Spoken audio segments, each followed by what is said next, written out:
Hi, I'm Dr. Alyssa Reingold, and I'm from the National Mass Violence Victimization Resource Center. And in collaboration with the STEM Center for Strength, I'm here to talk to you today a little bit more in depth about mindfulness. And I know a few weeks ago, I presented on stress and resilience, and I talked a little bit about what mindfulness is. And today we're going to get into a little bit more weeds and in practice a little bit more about mindfulness.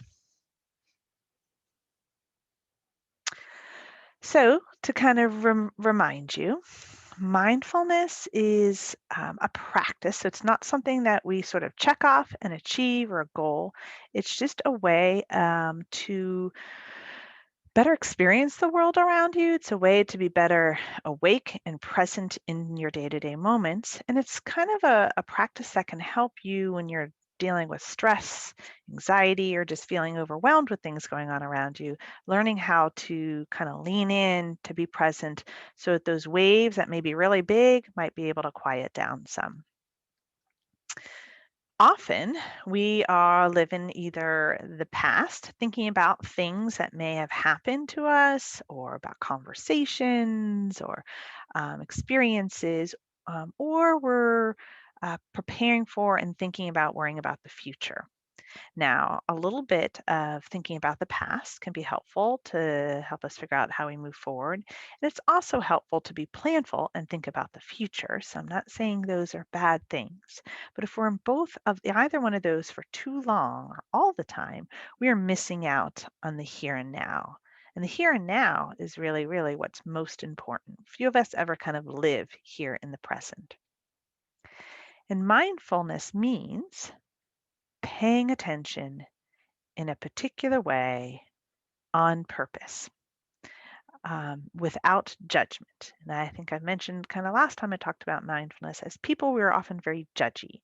And so learning how to be paying attention in this moment without kind of judging the experience, whether it's good or bad. So I can look at the sunset and look at it and think, oh, that's really beautiful. That's actually adding some judgment into that experience. And being mindful with the sunset might be actually looking at it, describing it. There's oranges, there's reds, there's yellows, um, and just being present with it as opposed to trying to judge the experience. In our day-to-day lives, we judge things all the time, and people judge us all the time. And mindfulness is trying to break away a little bit from that. So it's just paying attention in the present moment in a particular way, on purpose, without judgment. There's some concepts that go hand in hand with mindfulness I just want to touch upon before we do a little bit of a mindfulness practice. Acceptance is a concept that goes kind of hand in hand with mindfulness. So we can encounter emotions such as grief, sadness, anxiety, anger, and uh, acceptance is learning how to accept those emotions for what they are, not really trying to change it. um, Often we want to try to change these because we don't like how they feel, but acceptance allows us to really appreciate everything that we have. So it's learning to not just accept happiness or joy, although that's important to accept too, because they often go by unacknowledged. We kind of sometimes don't pay attention even just to the mundane and the peace and calm on a day-to-day life that we have in our routines, and being more aware of those because sometimes they may bring a little bit more joy or peace, but also acknowledging some of the stuff we don't want to feel, and we try to push those away, and I'll talk about that concept of pushing them away in just a minute. But acceptance means just kind of being okay with experience for what it is and not what we think it should be. So it's not like laying down and resigning and be like, oh, all right, I give up. It just means acknowledging what's happening is happening. So acceptance doesn't tell us what to do. What you choose to do comes out of understanding that moment fully and not just your reaction to it. Okay. Acceptance goes hand in hand with what's called experiential avoidance. We are hardwired to avoid unpleasant things. Okay, we are hardwired to run away from danger, things that don't make us feel good. But often we tend to avoid our own personal experiences, our thoughts, our emotions, our memories, certain body sensations, even when avoiding those things causes long-term difficulties. So in the short term, it might be, okay, I feel a little bit better, but in the long term, it can cause problems and sometimes exacerbate the problem. So if you aren't willing to have it, you will. Mindfulness kind of wraps those two concepts. It's trying to do the opposite of experiential avoidance. It's about leaning in and accepting the moment, but we have to be willing to do that. So therein lies some choice, some skill. So willingness is a skill. It is not a feeling. It's allowing ourselves to be open to experience anything that comes our way. So if we're open to experience anxiety, for instance, we can make a choice to fully experience that. For some, that might be a little difficult to do. But by doing that, then we can actually better manage it, ironically. It's kind of like those kid uh, finger games. Actually, I have one in my office. Let me grab it. It's kind of like one of these finger trap games, right? As a kid, you put your fingers on it and you pull and you pull and you pull and you can't get out, right? This is experiential avoidance. We're trying to get rid of what we're having and then we're stuck with it. And how do you get out of these toys, right? You have to lean in to create more space to be able to wiggle your fingers out. And that's what willingness is being willing to push in order to kind of to maybe figure out a different way to manage that stress or sadness or anxiety, whatever it may be. So again, I know I just talked about some concepts that might be new to you. Mindfulness, though, takes in acceptance, takes in willingness, and it's about paying attention in a particular way, on purpose, in this present moment, without judgment. All right. And there are lots of ways that we can practice mindfulness. Um, So, if you don't have some food nearby, I'd encourage you to pause this tape and just go get a little snack to have nearby. Personally, I prefer chocolate. Get whatever it is that you want and just have that food in front of you. Hopefully, you've got it, right? And we're just going to practice an exercise. We're just going to eat mindfully. We eat all day. We have to eat all day, every day. Not really, I guess, all day. But it's something we do. We often do it while we're doing other things. We multitask. We eat while we watch TV. We eat while we're on our phone. We eat while we're talking to people, and that's okay to do sometimes. But we're going to practice eating mindfully and see if that kind of changes your experience with eating that food and what you notice. So you have your food in front of you, and I just want you to take a moment. We are going to eat with all of our senses. So go ahead and take that piece of food and look at it. And then just take a moment to smell it. Notice the smell. And then go ahead and put it in your mouth. And don't quickly chew and swallow. Just take a moment just to notice the flavors of whatever it is that you're eating. Maybe close your eyes. See if that heightens your experience with the food. Roll your tongue around over the food, maybe crunch. Does it make a crunching sound? Does it not? And just take pause and just be present in this moment with the food that you're eating. Maybe take another bite. Just slowly chew. Slowly notice the flavors going down your throat or on your tongue.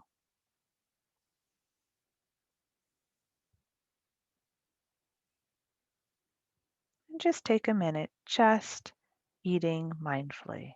So you are in the present moment on purpose, just eating. Try not to judge, although you might notice judgment thoughts come up. That tastes good, or I don't really like that. Just notice those judgments and just try to keep them at bay and describe what it is, the flavors that you're experiencing. So what was that like? Did you notice? Some people notice a heightened experience of flavor with the food that they may have just normally just popped in their mouth and chewed without paying attention. So we didn't change the flavors of the food. We just paid attention to it. And by paying attention heightens it a little bit more. Sometimes it makes us a little bit more satiated. So I've done this exercise with Hershey Kisses. Normally, I could just sit there and pop Hershey Kisses in my mouth, probably about one after another, kind of 5 to 10 in a row. But if I were to eat a Hershey Kiss mindfully, I tend to notice and I'm a little bit more satiated. It's a little bit more fulfilling when I actually pay attention to what I'm eating. That's really what mindfulness is learning to experience and be truly in the present moment with even the mundane like eating. So I encourage you, maybe at your next meal, to take a little bit pause and just maybe the first few bites, try to do it mindfully and see what that's like. Now, there's different ways you can practice mindfulness. And mindfulness is great, we know, to help students manage stress. It's actually been shown to be very effective to help manage stress, decrease anxiety, manage kind of your day-to-day tasks. So, but it requires practice. Now, you could do formal practice, and there's things out there like meditation. Yoga is a form of mindfulness, but you don't have to do meditation and yoga to practice mindfulness. And I'll talk about ways to informally practice. You could practice mindful breathing. Last time, I believe we did a little bit of that practice, and you can look online for some apps just to breathe 3 minutes. All you need really is 3 minutes of practice. You could practice mindful walking. It's where if you got to go somewhere and you're walking, instead of having your mind somewhere else on autopilot, see if you can focus on your walking and what you're experiencing. You could practice mindfulness being in nature, just kind of experiencing the things around you. So there's some formal practice that you could do, but you could also incorporate it into your day-to-day life. So I'm sort of more of a person that likes to practice mindfulness in my day-to-day life. I do a little bit of yoga and things like that, but I really like to bring it into my day-to-day life because it's really about living. And so how do you do that? Well, it takes practice to kind of build this into your day-to-day life. And sometimes it takes coming back and back to it again. Often I get caught up in things and then have to come back to it. So how do you do that? Well, when you listen to music, some people listen to music to zone out, and I encourage you, that's fine too. But sometimes when you listen to music, see if you can really just be present with the music. Just close your eyes and just be present. So that's one way to practice. If you make a cup of tea or a cup of coffee in the morning, or pour yourself a glass of orange juice, or whatever it may be, see if you can, whatever it is that you're doing to pour yourself a drink, try to do that mindfully. So I drink tea. When I pour tea, instead of just kind of going through the motions and quickly do it, might uh, do it mindfully. I might, while I'm putting my sugar in, pay attention to it, stir it, smell it, and have that first few drink sips. So it's just being present in those little day-to-day mundane things. You could do 3-minute breathing, as I mentioned before. That's a really easy way to incorporate it into your day-to-day life, whether that's between classes, when you sit before you kind of gear up to get into your next class. And if you've got a few minutes, instead of just, on your phone, if you could just breathe for 3 minutes and see if that changes, if that grounds you a little bit or quiets things down. See what that's like. Taking a shower to me is one of the best places to practice mindfulness because you have to bathe anyways, hopefully. So we all shower. So try to do that mindfully. Often when I'm in the shower, my mind is somewhere else thinking about lots of different things or planning my day or thinking about my day or what happened.